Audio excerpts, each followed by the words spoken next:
À travers son livre, nous particulièrement, nous avons découvert plus ou moins 4 citations, parmi lesquelles celle de Max Piccinini.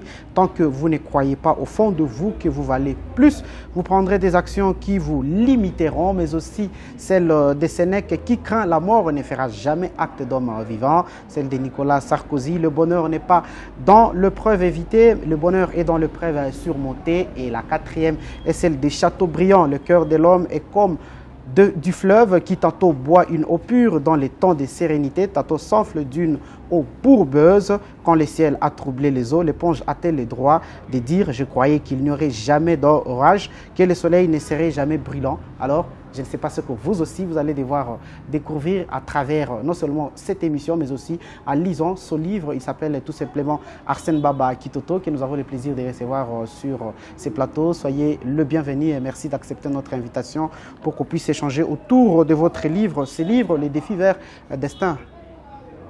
Merci beaucoup, Monsieur Marcus Akende, pour l'invitation et pour l'échange que nous aurons tout à l'heure. Merci beaucoup. Je rappelle tout simplement que vous êtes journaliste chez Actu.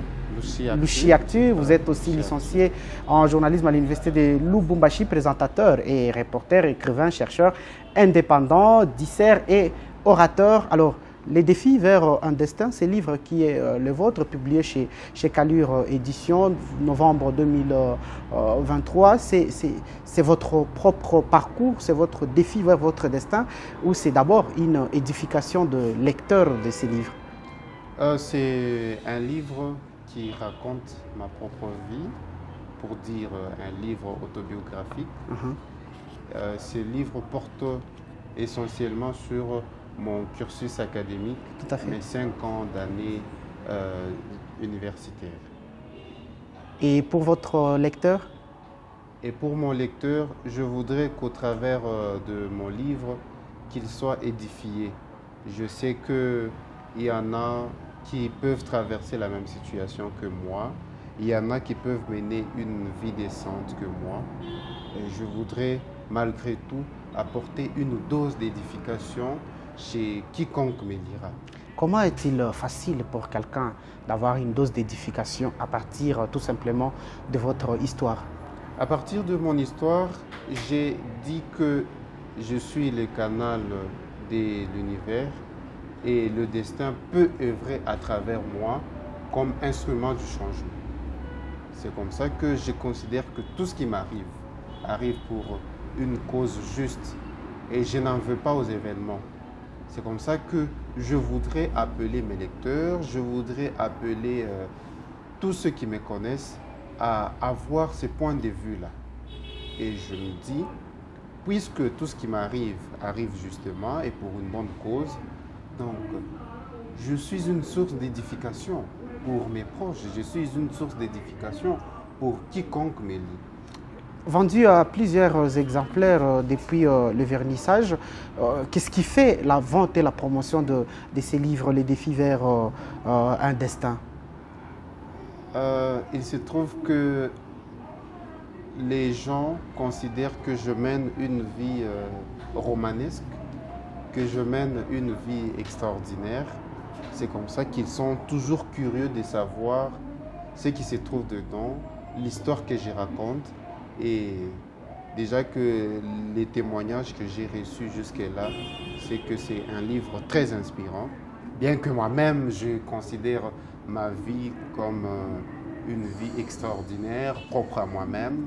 Alors, sinon, je suis au moins content que je puisse apporter un plus. Et les gens consomment un peu plus rapidement ce livre, puisqu'ils savent que à travers la lecture de ces livres, ils ne resteront plus les mêmes.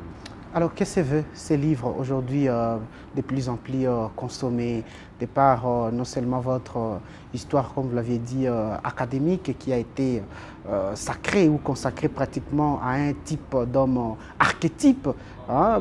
Qu'est-ce que veut finalement aujourd'hui ces livres? Ce livre, comme l'intitulé le dit, Les défis vers un destin. Alors, je voudrais amener de nombreuses âmes à pouvoir surmonter leurs défis afin d'arriver à leur destin. Nous avons plusieurs défis. Il y a même certains qu'on ne voudrait pas affronter. Il y a même certains qu'on ne voudrait pas rencontrer dans nos vies. Cependant, il y a le destin qui nous attend quelque part. Et ce destin-là nécessite tout simplement de connaître certains nombres de défis pour pouvoir l'atteindre. Et une fois qu'on se réfugie dans sa zone de confort, on n'y parviendra jamais. Et une fois qu'on laisse les autres dicter, qu'on laisse les opinions des autres dicter sa vie, qu'on laisse les autres prendre les dessus de sa vie, on n'y arrivera pas. C'est comme ça que j'appelle mes lecteurs, j'appelle les téléspectateurs qui nous suivent à ce net moment à pouvoir surmonter leurs défis. Puisqu'il n'y a aucun défi qui ne puisse être insurmontable, tous les défis sont surmontables, à condition que vous vous positionnez aussi dans cette optique, à condition que vous vous mettiez sous cet angle-là. Surtout qu'il ne faut jamais oublier que le destin, lui, il est à atteindre, il est là, il nous attend et c'est à nous de surmonter justement ces défis vers le destin. Oui, c'est à nous de les surmonter.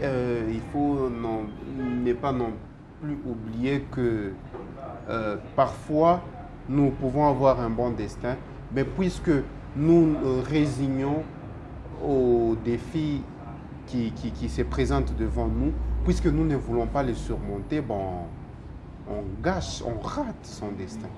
Tout à fait. Et vous le dites dans les livres, nos rues sont remplies. Oui. Nos rues sont remplies de gens qui passent tout leur temps et qui se nourrissent d'idées d'esclaves ou des mentalités des victimes, oui, alors que le problème n'est pas là, le problème n'est pas se résigner à cela, on peut les rencontrer comme vous les avez vous-même aussi rencontrés, mais lorsqu'on se résigne à ça, là commence le problème puisqu'on devient fossoyeur de sa propre tombe. Énergique de sa propre tombe, oui.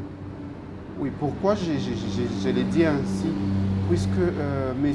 Marcus Akende, vous pouvez mener un constat.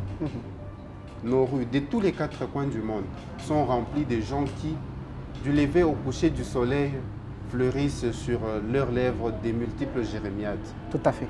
Eux, envers la vie, c'est la mentalité des victimes qui les caractérise. Ils se plaignent de tout et de rien. Est-ce que c'est avec cette attitude qu'il faudra aborder la vie? Il faudra aborder la vie avec une attitude positive. Il faudra se dire que je vaux plus. Vous avez dans l'annonce relevé une citation de Max Piccinini qui a dit « Tant que vous ne croyez pas au fond de vous que vous valez plus, vous entreprendrez des actions qui vous limiteront. » Tout à fait. C'est exactement juste. Il faut croire en vous. Vous devez vous dire que je vaux plus. Vous devez vous dire que je peux plus. S'il n'y a qu'une seule personne sur qui on peut compter, c'est bien moi. Peu importe votre situation, peu importe l'état dans lequel vous vous trouvez. Il faut nourrir cette mentalité-là positive. Puisque ceux qui font des choses, ceux qui inscrivent leur nom dans les annales, sont des gens comme vous. Il n'y a pas une similitude. Pourtant, si vous vous mettez dans une situation de victime, si vous prenez la vie comme quelque chose, comme un coup de massue qui, du jour le jour, vous met à terre, vous resterez toujours à terre. L'important n'est pas de tomber, mais il faut toujours savoir se relever. Et surtout, ne pas laisser les autres vous définir. Et vous vous adressez, si vous le dites ainsi, puisque sur leurs lèvres sont toujours les jérémiades, peut-être, si vous le permettez le mot, particulièrement avec des personnes vivant avec, dans une certaine mesure des handicaps alors? Pas seulement les handicapés, il y a aussi ceux que j'ai appelés les affligés. J'ai dit à tous les affligés, broyés par la perversion de la nature humaine. Alors, le handicap, d'abord, c'est un état d'esprit. Si vous ne vous considérez pas comme un handicapé, les autres ne vous considéreront pas non plus de la sorte. Et le contraire, c'est que si vous vous considérez comme un handicapé, c'est que vous ouvrez aux autres cette porte-là de vous considérer de cette façon. Si vous vous dites que moi, la perversion humaine me met à terre, alors vous resterez toujours à terre. Donc ce livre n'est pas seulement adressé aux handicapés, il est aussi adressé à tous ceux qui vivent dans une situation d'affliction, à tous ceux qui vivent dans une situation de dégoût de la vie. Le chemin du destin, il est compliqué, il est tendu, il est rempli de tous les bonheurs, mais aussi des obstacles. À l'exemple de ces livres, Papa et Kevin constituent pratiquement la partie sombre de l'histoire, alors que la plus belle partie de l'histoire est aussi constituée des mamans, de certains professeurs, assistants et chefs de travaux de l'université de Lubumbashi. On ne peut pas ne pas citer les noms de la sœur Marie-Hélène qui est en Israël, comme pour dire, dans toute histoire. Alors il y a cette partie sombre et cette partie aussi belle. Ah oui, j'ai eu un parcours rocailleux. C'était un chemin pas si facile à parcourir et il ne fallait qu'avoir du cœur et la mentalité des résistants. Alors j'ai commencé, puisque vous avez relevé les deux parties de l'histoire. Oui, vous avez relevé les deux parties de l'histoire, sombre comme clair, tout à fait. Toutes de mon histoire. Alors, la partie sombre, c'est que mes études universitaires n'ont pas été un fleuve tranquille. Au départ, du moment où j'ai décroché mon diplôme en latin philo au collège Saint-Boniface, Kitumaini 1, tout de suite, je suis parti voir papa, puisque ça faisait un bon bout de temps que je ne vivais pas avec lui, que je ne bénéficiais pas non plus de son affection paternelle. Alors je suis allé le voir du moment où il était venu ici à Lubumbashi. Je me suis séparé d'avec papa depuis l'enfance presque, oui, depuis 3 mois de naissance. Lorsque les deux familles, c'est-à-dire sa famille à lui et la famille de maman, ont constaté que j'avais une altération visuelle et la famille se sépare pour ça. Les visions n'ont pas convergé. Alors je suis parti voir papa, je lui ai dit « Papa, je voudrais poursuivre les études universitaires au regard de tous les enjeux. Je ne suis pas certain que maman saura me scolariser. » Déjà qu'au départ, c'est la sœur Marie-Hélène Gérold, dont vous avez cité, mon héroïne personnelle, qui avait assuré mes études précédentes de la première primaire en 6e des humanités. C'est elle-même qui avait assuré mon opération oculaire. Alors, une fois que j'ai vu papa, papa me dit « Tu voudrais passer les études universitaires, tu voudrais faire les études universitaires pour devenir qui ?» Je lui ai Avec dit, tout ce que vous avez comme handicap, c'est pas possible. Exactement. Même les jours de la défense, il n'est pas là. Il n'est pas là. Je lui pour ai dit, dire que papa n'a jamais été là. Non, c'est quelqu'un qui n'a jamais été là pour moi. Il n'a jamais cru en moi. En dépit de tout, je l'aime beaucoup. Mais après, il y a l'histoire de Kevin aussi qui tournait très mal. Oui, alors papa, lui, au départ, il a refusé. Il a dit que il n'avait jamais vu un journaliste non-voyant ou malvoyant, puisque pour faire le journal, pour présenter le journal, il faut savoir lire, tout à fait. Il faut écrire, et ce n'est pas avec mes choses-là. En ce moment-là, il faisait allusion à l'écriture braille que j'utilise. Ce n'est pas avec mes choses-là que je peux prétendre devenir journaliste. Il ajoute même que ce n'est pas puisque tu parles français, même le français que tu parles peut toutefois s'apprendre en restant à la maison, que tu peux devenir journaliste. Donc il a été la première personne à remettre mes études antérieures en cause, même mon diplôme d'État que je venais de décrocher il y avait quelques mois. Alors Ça veut dire que c'est une partie sombre de votre propre histoire. Une partie sombre. Ça peut l'être aussi pour votre lecteur. Une partie sombre, mais qui m'a permis d'être mise en lumière. Alors, c'est une partie sombre, certes, de la médaille, mais qui a concouru à mon couronnement. Oui. Ça peut arriver aussi à un de vos lecteurs. Oui, ça peut arriver à un de mes électeurs. C'est comme ça qu'au départ, je me suis dit que je suis un instrument dont le destin peut se servir pour son changement, pour le changement du monde, pour changer le narratif du monde. Et ces personnes qui seront probablement vos lecteurs, qui l'ont déjà été, peut-être d'autres qui le seront à travers cette émission, doivent savoir que même avec les personnes capables de ne pas nous soutenir, capables d'être pour nous des obstacles, nous ne pouvons toujours pas décourager pour aller vers notre destin.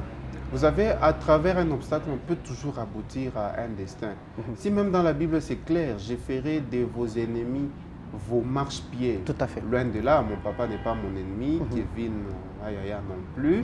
Sinon, c'est des personnes par lesquelles je suis passé et elles ont toutes été pour moi une école. Vous avez relevé le point de Kevin. Kevin, c'est mon premier amour. On s'est prometté monts et merveilles et la situation a basculé sans signe avant-coureur. Et je n'en veux pas aux événements. Je l'ai toujours considéré comme une école, j'ai toujours considéré cette grande dame, comme j'aimais bien l'appeler, comme une opportunité de croissance. C'est comme ça que je mène ma vie. Moi, personnellement, tout ce qui m'arrive, arrive pour une bonne cause et je reste optimiste. Et c'est ça pratiquement aussi le message pour vos lecteurs, toutes ces personnes qui arrivent, même pour être des difficultés sur notre chemin vers le destin, ces personnes-là constituent pour nous tout simplement une école et une cause... Opportunité d'autodéveloppement. Très bien. Et il y a aussi ces personnes-là qui ne sont pas pour nous une opportunité d'autodéveloppement dans les mauvais sens, mais pourtant dans les beaux sens, à l'exemple de votre héroïne, à l'exemple de ses professeurs, ses chefs de travaux, ses assistants qui vous ont soutenu. Oui, à l'université, j'ai connu des revers, tout comme j'ai connu des avers. Oui. C'est-à-dire qu'il y a un professeur, au moment où j'étais en premier graduat, il entre, il dit « les études ne sont pas faites pour les pauvres ». Et il est grand temps, c'est le conseil gratuit que je vous prodigue, d'arrêter si vous savez que vous n'allez pas arriver à bon port. Puisque les études sont un peu exigeantes.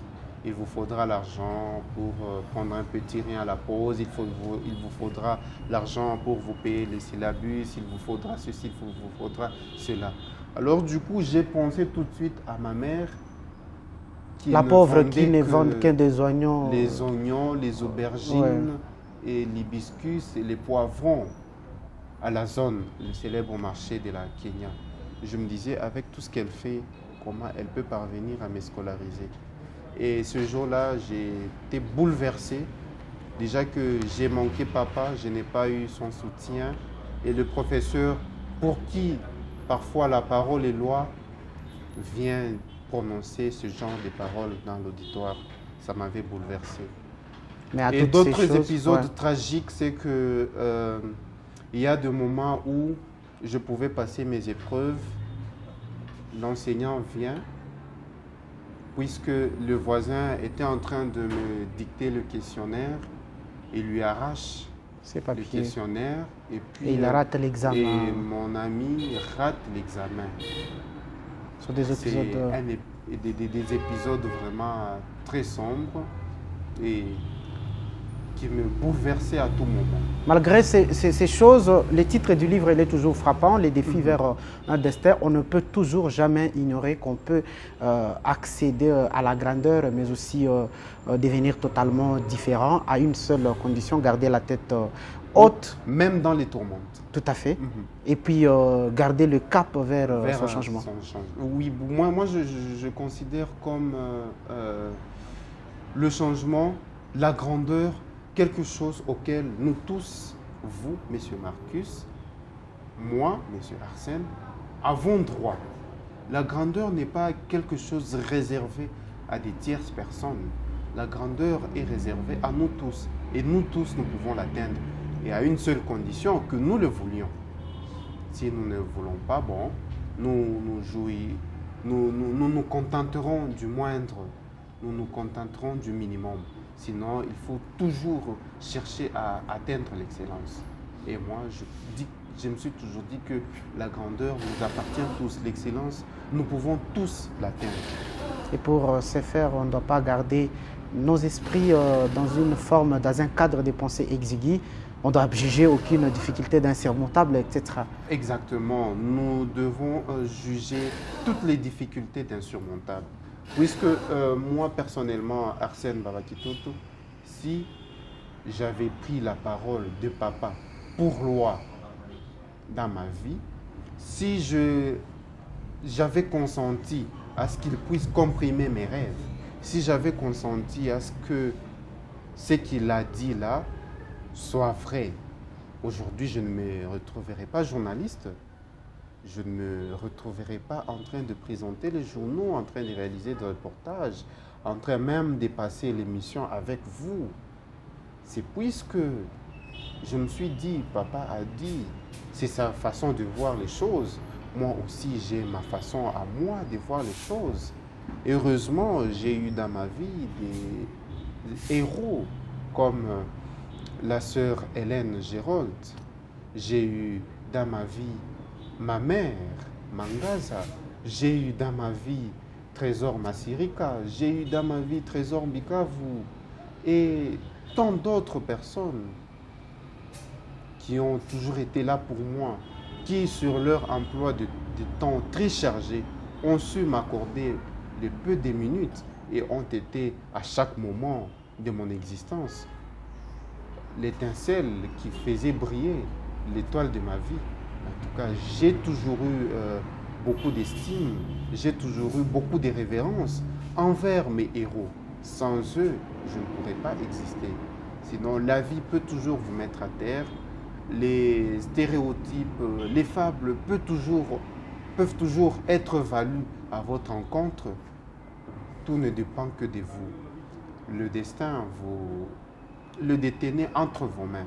Alors, seul vous avez la décision, soit d'aliéner votre destin entre les mains d'autres personnes, soit de le rendre vivant et de les vivre.